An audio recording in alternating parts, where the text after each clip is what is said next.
நான் போய் என்னன்னு பார்த்துட்டு வந்துடுறேன் அப்படின்னு சொல்லிட்டு மணி அங்கிருந்து கிளம்புறான்.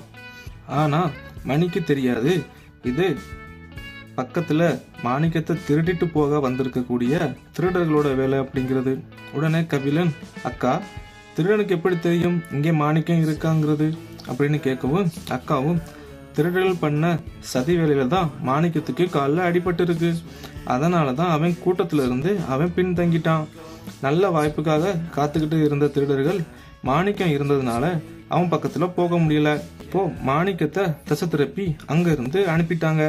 இது திருடர்களுக்கு ஒரு நல்ல வாய்ப்பா அமைஞ்சிடுச்சு. இப்போ மாணிக்கத்தை நோக்கி திருடர்கள் நெருங்கி வர்றாங்க.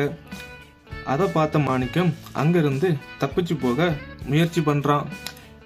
ஆனா அவனுக்கு காலில் அடிபட்டு இருந்ததுனால ரொம்ப கஷ்டப்பட்டு எழும்பி அங்கிருந்து வேற இடத்துக்கு போக முயற்சி பண்றான். ஆனா அவனால முடியல. அதுக்குள்ளேயே மாணிக்கத்தை திருடர்கள் பிடிச்சிடுறாங்க. இப்போ மாணிக்கத்துக்கு மணி தன்னை ஊர் பாதுகாவலன்னு சொன்னது ஞாபகத்துக்கு வருது. உடனே மாணிக்கம் மணி மணின்னு சத்தமா கத்துறான். ஆனா மணி ஊருக்கு நடுவுல போயிட்டான்.